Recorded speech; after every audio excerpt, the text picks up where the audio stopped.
Welcome to the Health Angle Podcast with Dr. Mike Headlee and Dr. Gordon Fimreite, where we'll be exploring different angles of health to achieve the best version of yourself. Now here's your hosts, Dr. Mike and Dr. Gordon. Welcome everybody. I am Dr. Mike Headlee and with me is Dr. Gordon Fimreite. Welcome, Dr. Gordon. Hi, Dr. Mike, and welcome everybody. Today's subject is strategies to prevent colds and flus and really to optimize your immune system. So we hope to go over three different sections here of vitamins and supplements, things that you can take to build a strong immune system. Next, we want to go through immune building lifestyle strategies. And then we want to cover things that might not be so obvious that you can do at home to build a strong immune system. Yeah, this is very pertinent year-round. Why? Because viruses don't take a vacation, and there's always bacteria and viruses exposure, and we want our immune systems to work optimally. And I live in northern Minnesota. We just got 6 inches of snow, so I was out blowing snow and cleaning out my driveway, and inherently the people I saw today were sniffly and sneezy and had colds and stuff already, and schools will be closed for the holidays and Christmas break and that. And so guess what they do? They eat sugar and junk and stay up late and have treats, and sometimes that wears down their immune system. So listen up, everybody. We have some really great information to share with you. So give me your top supplements and foods and things that people can take, Gordy, and then I'll chime in after you're done. That sounds great, Dr. Mike. So let's get into these immune building supplements. Now, there's colds and flus and bugs everywhere. It's interesting from season to season. Why do some people get the flu? Others do not. Does it have something to do with some of the strategies we're talking about that people have these lifestyles? So let's kind of dive into this. The first one I have is quercetin. What's interesting about quercetin is it's a supplement that I didn't have a lot of exposure to before the COVID-19 pandemic.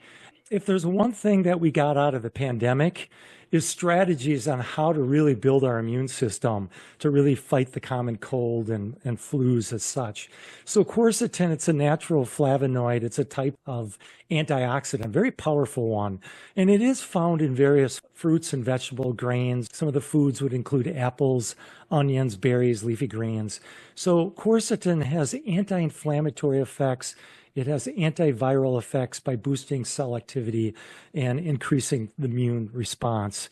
So that's my first one, Mike. The next supplement I have is NAC. It's a precursor to glutathione. It's one of the body's most potent antioxidant, and it's a supplement. Actually, it's derived from an amino acid called cysteine. And this supplement supports respiratory health, enhances immune function.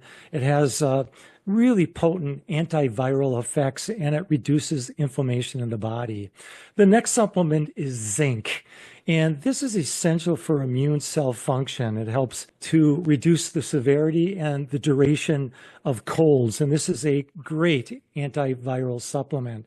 And some of the sources besides supplements might include meats, shellfish, beans, nuts, and seeds. And just to make a point, during the pandemic, a lot of people would take quercetin and they would take zinc together. And the purpose was for quercetin to open up the cell so zinc could get into the cell to stop the reproduction.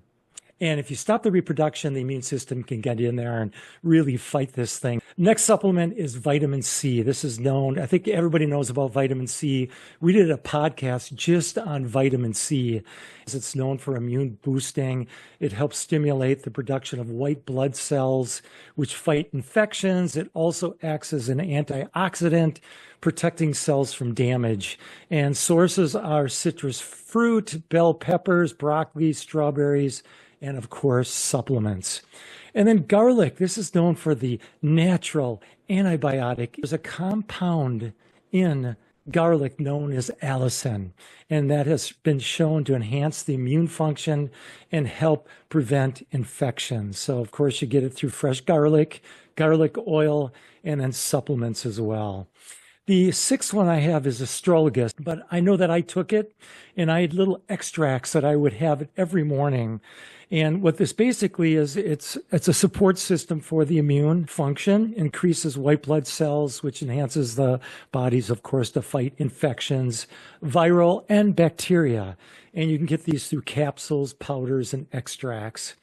And then the next one is really powerful. Vitamin D, what a critical role it plays in regulating the immune system, and it reduces inflammation. And of course, we get this in sun. During the winter, we just don't get enough sun, and we need to have enough vitamin D. And studies are showing if you have low vitamin D, you're susceptible to a lot of different circumstances, including a lowered immune system, a more susceptibility to getting the cold and the flu. I think now you're seeing more and more supplements that sell both vitamin D and vitamin K together, which is advantageous. And of course, you get vitamin D through sun exposure, fortified foods, as well as supplementation, which is recommended. So I'm going to take a break, Dr. Mike. I know you have some foods to share, and I'll get back to end my supplement list, but I want to hear some of the foods that you recommend to build that healthy immune system. Absolutely. I like this saying, you are what you eat and digest. And so think about having some of these in your pantry or in your fridge or in your house year round, especially if your body's not feeling well. My favorite one is you already mentioned you can get in supplemental form, but I eat garlic almost every day. And for garlic, I buy it in pint jars at a farmer's market and it's pickled. So I can eat it raw or pickled without it, being quite so strong. And then we just chop up garlic and onions in almost every stir fry that we make. And we just love garlic because of allicin, and it boosts your immune system and regulates cytokines fighting bacteria and viruses. So ginger, one of my other favorite things. I like fresh ginger. I drink ginger tea, and then I get the organic juice put on my salads or in my water, or fresh ginger grated on things. One of the absolute anti-inflammatory, antioxidant properties, and helps protect against viral infections. Chili peppers contains capsaicin that helps thin mucus, and vitamin C helps clear congestion, and which is common with sinus and upper respiratory stuffiness. Manuka honey prevents more than just upper respiratory. It improves cough symptoms, and a lot of research on Manuka honey. It's not just local honey, which is really still good, but look up Manuka honey in a co-op or a health food store and just see the healing benefits of that. Turmeric and green tea offer immune support and boost. I know you put that in your smoothie, I think, don't you, Absolutely. Gordy? Turmeric and green tea. There's so many types of flavors of organic green tea out there, and get those in tinctures and powders you could put in smoothies as well. Citrus fruits, oranges, tangerines, lemons, and limes are really, really high in vitamin C and just natural killer cells, helps our immune system fight stronger. Here's something that I don't think of when I think of immune boosting and helping colds and flus is pumpkin. Pumpkin is the ultimate fall food, of course, but it's popular year round. It has a lot of A, C, and B vitamins, and has antioxidant properties and anti-inflammatory, antiviral, and anti-diabetic effects. So check out the pumpkin. Apples, of course, you mentioned, apples are high as a bioflavonoid for quercetin and things, and then just other berries, raspberries, blueberries, blackcurrants, and blackberries. So here's one other thing. I'm curious how many of our listeners have heard of this. Horseradish. Respiratory ailments from colds to pneumonia can be alleviated using horseradish, and research shows it can also help treat urinary tract infections, skin disorders, and intestinal parasites. It's just really, really simple to use on foods. A lot of people put it on meats and in different dishes, and you can grow it in your own yard. It really helps combat sinus infections, colds, skin disorders, and boost your immune system. That surprised me when I was doing research on this, because a lot of them are fairly common, right? The garlics and the gingers and the berries and then the supplements. But horseradish, if you really like that, that will open up your sinuses, kill viruses, and boost your immune system. So check that out if you are not feeling 100%, and then just do it for prevention. So back at you, Gordy. Let me hear the rest of your list of supplements. Sounds great. So the next one is probiotics. Now, a lot of people don't think of probiotics, for good health, gut health. They don't think of that as being an immune building, but probiotics maintain a healthy gut, which is critical for a strong immune system. Some estimates suggest between 70 and 80% of the body's immune system is located in the gut. And we have a podcast just on probiotics and building the immune system. I'd recommend our viewers to go back and how to build a strong immune system. That was our podcast. Sources are yogurt, kefir, sauerkraut, kimchi, as well as the probiotic supplements. And the next one is turmeric. We talked about this, really powerful anti-inflammatory, and it also enhances the immune system function. So really powerful. Next one is omega-3 fatty acids. Again, another one people might not think of. This does reduce inflammation, support the immune system, and it lowers the risk of infections by promoting a balanced immune system. And other considerations are echinacea. Again, it has immune building qualities. You got elderberry, also antiviral properties, and it's been shown to reduce the duration of colds and flus. And so that pretty much concludes my supplement list. I guess when I have a cold or a flu or something, a bug's got the best of me, I think the go-to that I personally take are quercetin and zinc, vitamin C, as well as vitamin D. And of course, the other ones that I take those on a regular, ongoing basis, NAC, probiotics. Sometimes I'll go with garlic too. Astragalus is another one that I'll add to that. But a lot of these are just regular lifestyle supplements that just you take them ongoing. But if that cold or flu comes along, then you might want to go with some of these other strategies. So back at you, Mike. Yeah, my top two, I really like all those that you mentioned too, and I really learned a lot about all of those. Optimization of the quercetin, opening up the cell membrane, and the zinc stopping that viral replication. That just makes so much sense. Everyone needs to know that and do that. Dr. Gordy, I use an herb called Paudarco. Paudearco. Most herbs come in teas, come in tinctures, come in capsules. So I just take it in a tincture, put it in water or under my tongue. It's pretty strong. A lot of homeopaths and naturopaths use it for a natural antibiotic, natural antiviral. So I really it's good, has anti-cancer properties as well. So I really like that if I'm under the weather. And then I take a product called Sinasalia or Sinus Calm by Borion, Borion.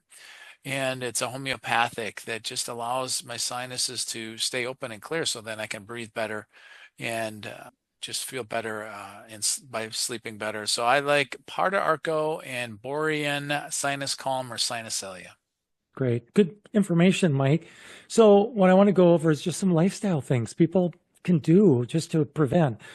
One is exercise regularly. Now, if you have a cold or a flu, I probably don't recommend men to go out and just get those heavy exercises in.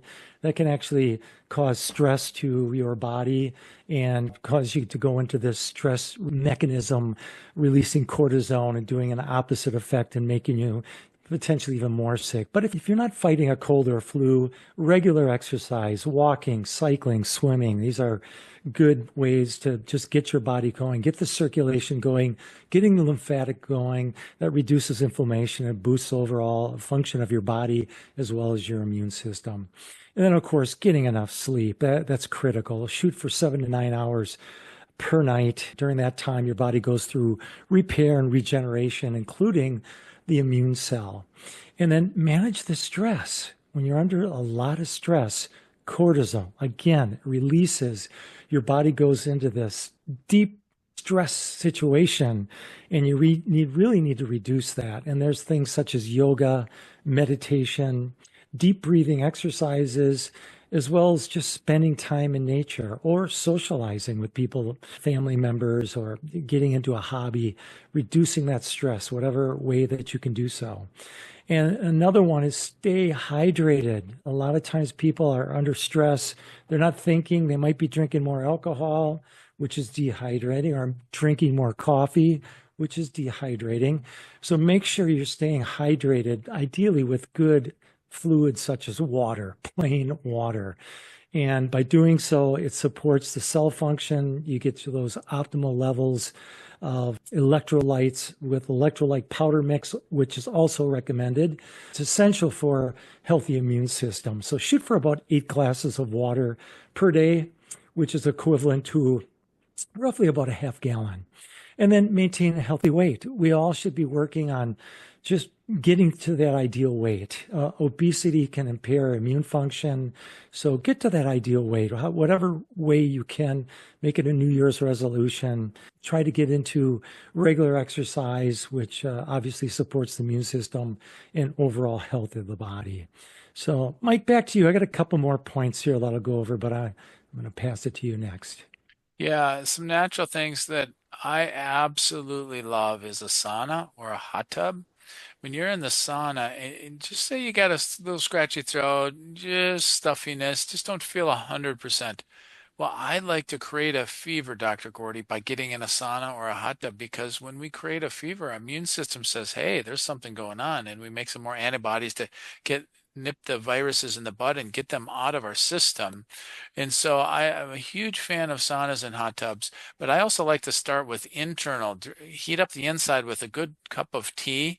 Mentioned earlier that I really like ginger tea, and there's brands like Throat Coat. I like Echinacea tea, quite frankly. Some people like honey and lemon.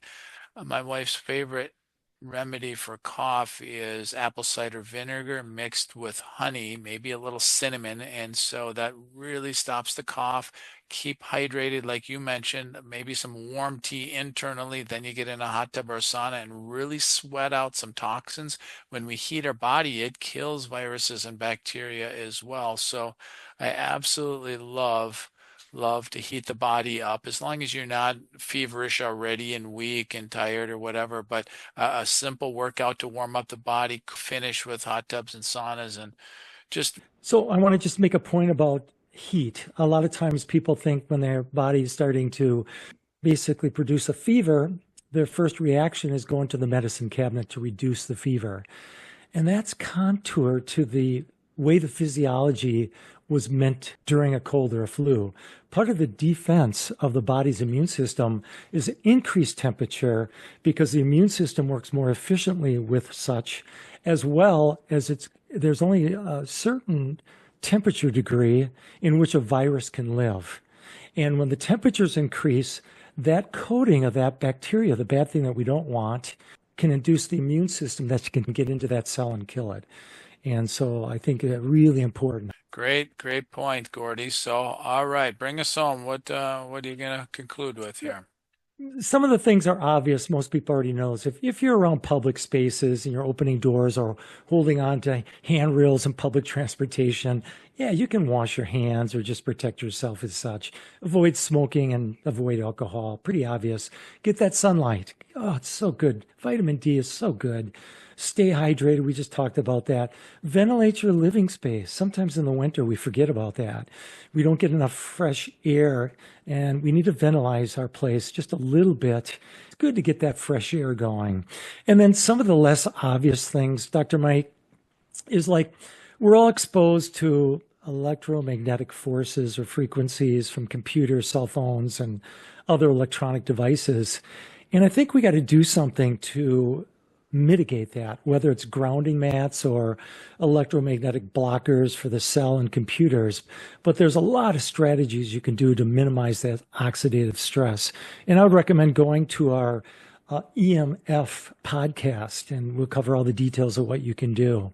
And then mindful breathing. When you're under stress, again, we just did a podcast on breathing 101. I'd recommend going back to that. There's a really good deep breathing exercise that can reduce the stress. If you reduce the stress, you have a stronger immune system. And then, Dr. Mike, I'm going to ask you about this. Cryotherapy. It's supposed to be very good, even though you're jumping to something cold, ice baths or these showers. It has some effect on improved circulation and immune function. Now, I'm not suggesting if somebody has a cold or a flu to go out and do a cold plunge, but what's your response to these this cryotherapy or the cold exposure? Yeah, I've been doing it for quite a while. I have a cold tub in my garage in northern Minnesota in December. And so this Saturday I was in a sauna. So I walked out there and I had to crack the ice on the top of it because it's pretty cold. And when you do it as a health routine, number one, it makes you resilient. I was out blowing snow in the driveway and I didn't get that cold because I'm used to getting in 35-degree water for a few minutes. And then I Wow. was in a 170-degree sauna. So I can adapt to hot and cold. And I know that I still wear hats and gloves and I don't just walk outside because I can, but it allows your body to adapt better and it allows the inflammation to really rapidly get out of your body and it just stimulates your immune system and your thymus just like heat does and just like exercise allows us to be stronger and adapt. And when we can be stronger and adapt to our environment so much better, well, a little virus, a little bacteria is not going to just take us down because our immune system will be on guard and attack it and make antibodies to keep us well. So I'm a huge fan of hot and cold combined. That's great. I'm going to continue. I got about three or four more points here. I want to reiterate this once again, optimizing gut health. And again, 70, 80% of the body's immune system is located in the gut. So consume prebiotics, fiber-rich foods such as bananas, garlic, and onions. And then probiotics, fermented foods like yogurt, kefir, kimchi, and sauerkraut. This can really have a major impact on how strong your immune system can be, especially during those winter months. Another point is ear and nasal irrigation, neti pots or saline rinses. This is another strategy. And then the use of essential oils, aromatherapy. So certain essential oils like eucalyptus, peppermint, tea tree, or oregano oil, these are known for antimicrobial properties. The next one and the final one here, Dr. Mike, is intermittent fasting. You don't think of that building the immune system, but in fact, an improved metabolic health really can improve the immune function. So those are the top strategies. Yeah, awesome list. Really, really important to dive into this and study the ones that you've never heard of or you just learned about today. Yeah. Um, And during Dr. COVID, Mike, go ahead. Go before ahead. we leave or before you get to your next point, what do you do? What are the top things, the top, I don't know, three, four, maybe five things that you do if you actually come down with a cold? Yeah, I really focus on avoiding some not so healthy things, some toxins. Really, if I maybe I'm not feeling well because I didn't sleep well, I ate too much sugar, ate junk food or whatever. So I eliminate any toxins and sugars and chemicals and toxins and get to bed early, hydrate well. But I like my sauna. I go in a sauna morning, probably and night if I'm not feeling optimal. I have an ozone machine that I like to uptake oxygen in my body, ozone. I put ozone in different rooms in my house to kill viruses, and really make sure my air purifier works well. I have a nebulizer. You said something about neti pot and things. I got a nebulizer for hydrogen peroxide and saline during the COVID years, and I haven't done that recently because I've been feeling really, really, really good. But I used to do that once a week, and I'm a big fan of nebulizing that. And then I sometimes just double my vitamin C and take echinacea in my Parta Arco and my Sinacelia, just kind of up the ante on those supplements that you recommended, the quercetin and the zincs and the C's. Not for that long, but 2 3 days, boom, sauna, cold, yeah, sleep and nebulizing. Getting a chiropractic adjustment, I really, really, that for me, it maybe not be for everybody, but that just clears my nervous system, helps me sleep and breathe and think better. So a huge fan of just the simple things like that. And there's hundreds of scientific studies now that prove immune system building through the chiropractic adjustment. So I'm on the same page as you, Dr. Mike.